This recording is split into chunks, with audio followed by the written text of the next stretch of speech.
Court agrees to hear Kanimozhi's bail plea tomorrow ahead of its earlier date. Her lawyers hope she comes out of jail tomorrow.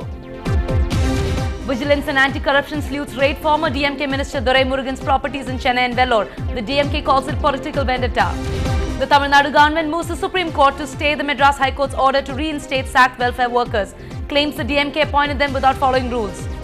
Dam 999 will not hit the silver screen in Tamil Nadu this Friday as the state government orders a ban on the movie. As the anti-nuke protest in Kudamkulam enters its 100th day, the local leaders say their lives are in danger. DMDK Chief Vijaykanth fast against the recent hike in bus fares and milk price, demands its immediate rollback to reduce the burden on the common man.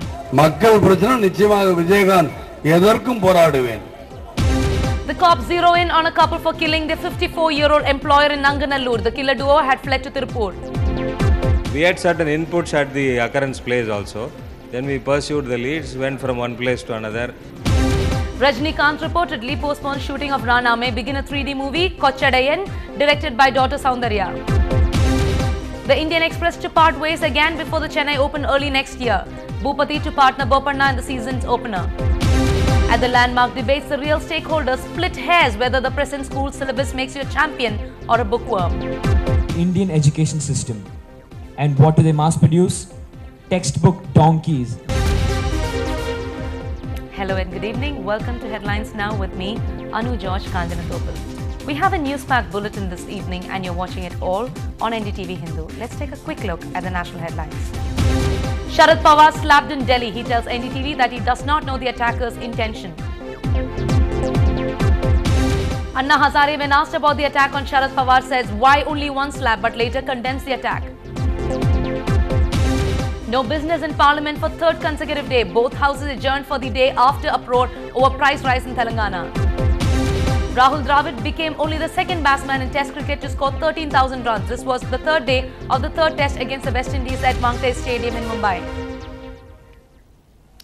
The bail plea of DMK MP and former Tamil Nadu Chief Minister Karunanidhi's daughter Kanimozhi comes up in the Delhi High Court tomorrow, along with the pleas of 5 others, including former Telecom Secretary Siddhartha Behura and Bollywood producer Karim Morani. The bail plea of Kanimozhi and others have acquired added significance after the High Court yesterday granted bail to 5 top corporate executives. Kani's argument is that keeping her in jail any longer would be a violation of her fundamental rights.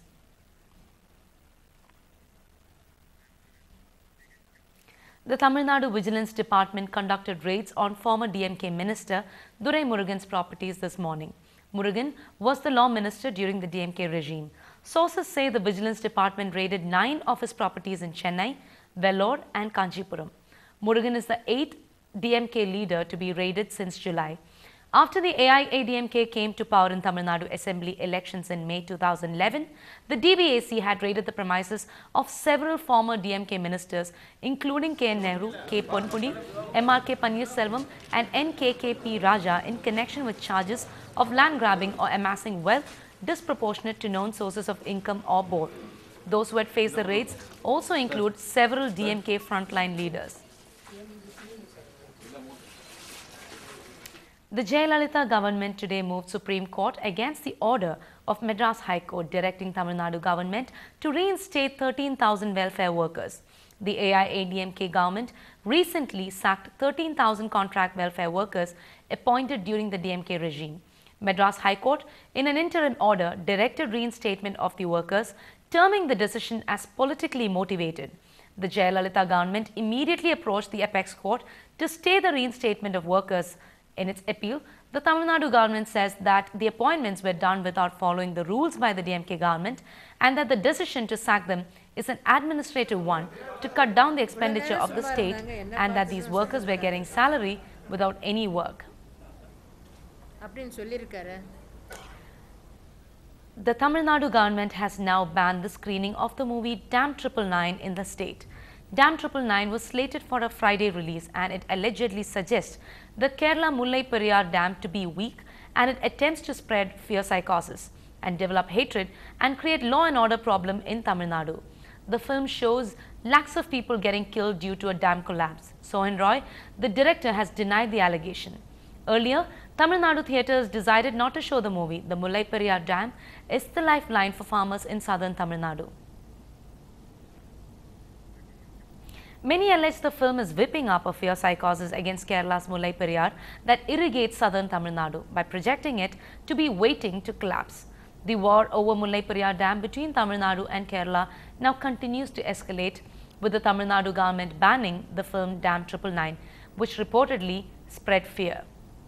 Sam Daniel will report more on this. Has the battle for water between Tamil Nadu and Kerala reached the silver screen? In focus now, Dam 999, a movie by Dubai-based Keralites. But theatres will not show the film in Tamil Nadu. So if the film is released, there will be a lot of confusion and lot of violation in the maybe arisen in Tamil Nadu. We doesn't want to create that situation in Tamil Nadu. The film's producers claim it just tells the story of the havoc that old and outdated dams could cause. But there are those in Tamil Nadu who say it's actually a clever plot to deny Tamil Nadu its rightful share of water by projecting Kerala's Mullai Periyar Dam as weak and with the potential for disaster. Although the Mullai Periyar Dam is in Kerala, Tamil Nadu has rights over its waters for 999 years. The British had signed an agreement to irrigate the drought-prone southern districts. 5 years ago, the Supreme Court directed Kerala to raise the dam storage to help the neighbouring state. But Kerala defied it, citing the dam is weak. The film's director denies allegations that the film is about this controversial dam. Nobody has seen this movie so far from their side.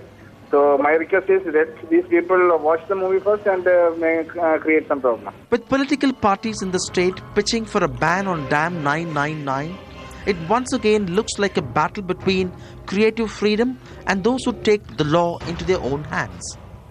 In Chennai, Sam Daniel, 5 TV. In Kudamkulam, villages donate blood, marking 100 days of protest. Villagers to hold all faith prayers in the evening, and the villagers continue to demand closure of the upcoming Kudamkulam plant. The plant remains paralyzed for over a month, while the expert committee says the plant is safe and will not threaten livelihood. The expert committee has also answered questions raised by the Tamil Nadu panel. The villagers now want the expert committee to visit these villages and explain the same to them directly. Today is the World Fisheries Day, and fishermen from Manapad and all the way to Kanyakumari have gathered in thousands of boats with black flags and are agitating in the sea. This is the first time India is witnessing a massive struggle by fishermen on the sea in their boat in such a massive number. And our only demand is the Kudamkulam nuclear power project should be shut down. And as we are agitating on the sea in this huge number, people from Chettivilai village are fasting at Idindakarai on the relay hunger strike. And as the country knows, there has been a small tremor of 5.2 Richter scale south of Kanyakumari. But the Kudamkulam authorities or the Department of Atomic Energy or the central government have chosen to ignore this completely.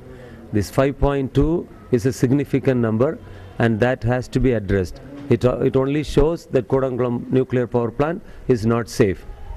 So somebody has to explain what is going on and why we should not close down the nuclear power plant. Instead of respecting the Tamil people's feelings and rights, Congress ministers are issuing irresponsible statements and threatening statements. We hope the Congress ministers will not do that and begin to respect our rights and demands. And Kudamkulam activists say that they are receiving threat calls and will hold the centre responsible if anything happens to their family.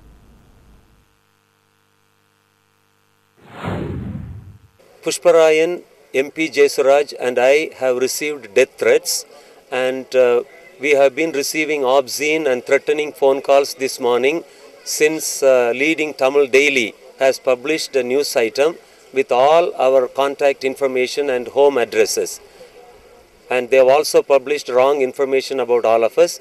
We have initiated criminal action against the paper, and we also receive tips that the Central Intelligence Bureau and the central government are hatching a plan to kidnap us and to remove us to isolated places without issuing any arrest warrants or anything, and spread the news that there is a difference of opinion among us, and they want to subdue our agitation by spreading this kind of false information. If anything untoward happens to individual struggle committee members or our family members, we will hold the central government and the Intelligence Bureau and Honorable Prime Minister Manmohan Singh and Honorable Minister Narayanasamy responsible. And the DMDK chief Vijaykanth is now on a day's hunger strike against the recent price hike, both milk and bus fares. DMDK, despite being the opposition party, earlier was all in support of the Jayalalitha-led government. But now, the tables seem to have turned after the announcement of the price rise for milk and bus fares have hit the people of Tamil Nadu. Here is what he had to say.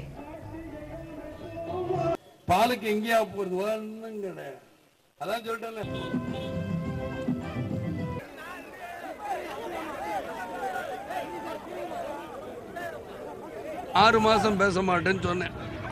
6 மாதம் பேசுகிறீங்களே இல்லையோன்னா சொன்னது ஏதோ ஒரு உண்மை. ஆனால் 6 மாதம் கழித்து இப்படி விலையேற்றுவாங்கன்னு எனக்கு தெரியாது. நான் யதார்த்தமாக சொன்னேன் 6 மாதம் கழித்து ஒரு ஆட்சியை நான் விமர்சனம் பண்ணேன். இப்போ நான் பேச ஆரம்பிக்கிறேன்னு. ஆனால் அதுக்குள்ளே இவங்க விலைவாசி ஏற்றுவாங்க. எனக்கு மே 13லேருந்து நவம்பர் 13 வரைக்கும் 6 மாதம் ஆயிடுச்சு அப்படின்னு நான் இருந்தேன். ஆனால் நவம்பர் 17ஆந்தேதி விலையை ஏற்றிட்டாங்க. இப்போ நான் உண்ணாவிரதம் வைக்கிறேன். உண்ணாவிரதத்தை நான் மதுரையில் இருக்கும்போது இருந்து நிர்ணயம் பண்ணிட்டேன். நிர்ணயம் பண்ணி தான் நான் சொல்லிக்கிட்டு இருக்கேன். இங்கே உண்ணாவிரதத்துக்காக 3 மாவட்ட செயலாளர் சென்னையில் 3 மாவட்ட செயலாளர் மத்திய சென்னை, வட சென்னை, தென் சென்னை அனுப்பி நான் போய் இது கேட்டேன்.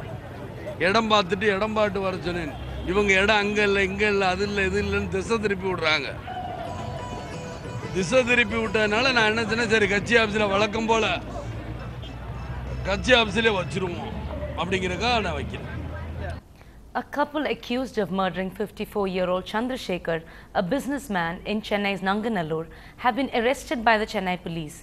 The 54-year-old victim, who was in the business of installing insect screens for houses and commercial establishments, was found dead by his wife Gauri on Friday night in their apartment.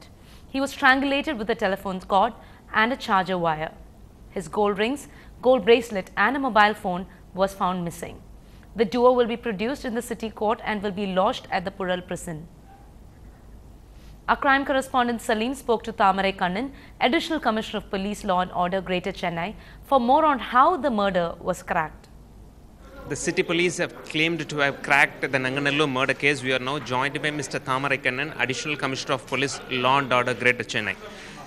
Sir, thank you for joining us. Sir, please tell us, how did you zero in on the criminal? First thing, we don't claim. We have detected the murder case. There is no doubt or any claim on detecting the murder case. Second is, we had certain inputs at the occurrence place also.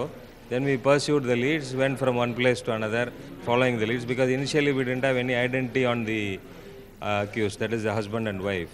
So our teams worked very hard. They pursued even small leads, and finally we were able to zero in that the suspect was what was his description and where he had worked and all.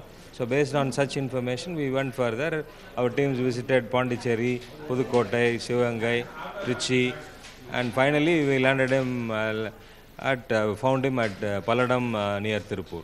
Also, please tell us, what was the motive behind the murder? Motive was these two people, the accused, were looking for a job. They saw an advertisement in the paper that from the deceased Chandrasekharan, and they got in touch with him. He gave them some promises that to the girl that he would treat her well and give her a lot of money if she cooperates to all his needs. So basically, they were actually lured into it, and initially the husband had also agreed to such illegal contacts. And when it went beyond a stage, then they thought it was going beyond. This man had wanted other people also to be brought in. So that they objected and they murdered him.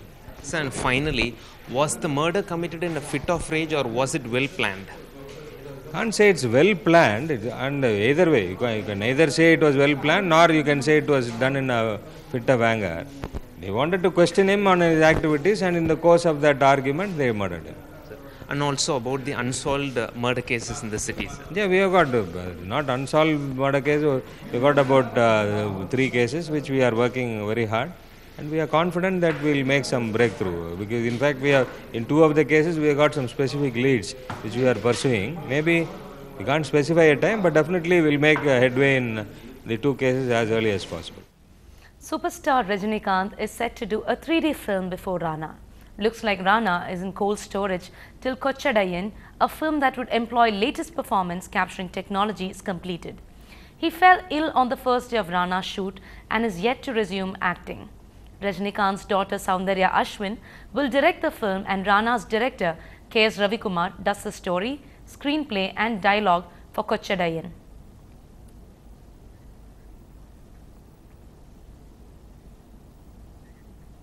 Around 1,000 medical students from 6 big medical colleges of Chennai came forward and protested against the new regulations which were framed in their medical studies. The students have come together and joined their hands to protest against the new system implemented by the Medical Council of India. This new system has left the students infuriated, and they are demanding the officials for a quick solution to their problems.